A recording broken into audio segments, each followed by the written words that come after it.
தற்போதைய அண்மை செய்தியை பார்த்துக் கொண்டிருக்கிறோம். சட்டவிரோதமாக தங்கியிருக்கும் வெளிநாட்டினரை நாடு கடத்தும் அதிகாரங்கள் மாநில அரசுகளுக்கு வழங்கப்பட்டுள்ளதாக மத்திய அரசு தெரிவித்துள்ளது. அண்மை தகவலாக இதனை நாம் பார்த்துக் கொண்டிருக்கிறோம். தமிழகத்தில் சட்டவிரோதமாக தங்கியிருப்பவர்களுக்கும் பாகிஸ்தான், வங்கதேசத்தவர்களை வெளியேற்றக் கோரி உயர்நீதிமன்ற மதுரை அமர்வில் வழக்கு தொடரப்பட்டது.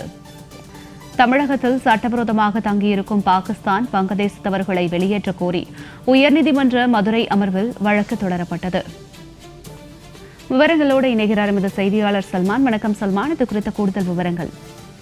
தமிழகத்தில் சட்டவிரோதமாக தங்கியிருக்கும் பாகிஸ்தான், வங்கதேசம், மியான்மர் மற்றும் ஆப்பிரிக்க நாடுகளைச் சேர்ந்தவர்களை வெளியேற்றக் கோரி மதுரையைச் சேர்ந்த ரமேஷ் என்பவர் உயர்நீதிமன்ற மதுரை அமர்வில் ஒரு பொதுநல மனு ஒன்று தாக்கல் செய்திருந்தார். இந்த மனுவானது நீதிபதிகள் எஸ் எம் சுப்பிரமணியன், மரிய கிளாட் ஆகியோர் அமர்வின் முன்பாக இன்று விசாரணைக்கு வந்தபோது தமிழக அரசு சார்பில் பதில் மனு தாக்கல் செய்யப்பட்டது. அந்த மனுவில் தமிழகத்தில் 40 பாகிஸ்தானியர்கள் தங்கியுள்ளனர் எனவும் இவர்களில் 16 பேர் நீண்ட கால விசா பெற்றுள்ளனர், 24 பேர் நீண்ட கால விசா கேட்டு விண்ணப்பித்துள்ளனர் எனவும் இவர்கள் மத்திய அரசின் செல்லுபடியாகும் விசாவின் கீழ்தான் தமிழகத்தில் தங்கியிருக்கின்றனர் எனவும் குறிப்பிட்டுள்ளனர். அதே போன்று வெளிநாட்டினர் பதிவு அதிகாரியான மாநகர காவல் ஆணையர்கள், மாவட்ட காவல் கண்காணிப்பாளர்களுக்கு இதை முறைப்படுத்த அல்லது அவர்களை நாடு கடத்த நடவடிக்கை எடுக்க வேண்டும் எனவும் உத்தரவிடப்பட்டுள்ளது.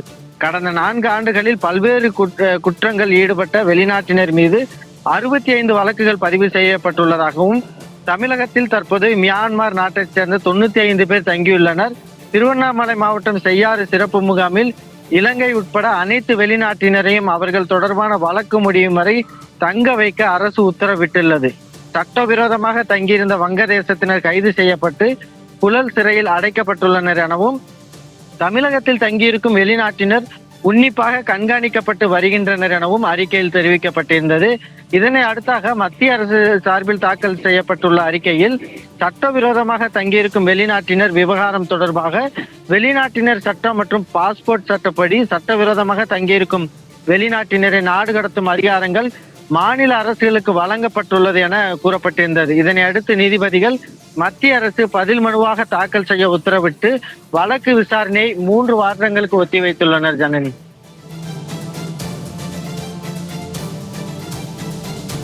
சல்மான், தங்களுடைய விரிவான தகவலுக்கு நன்றி.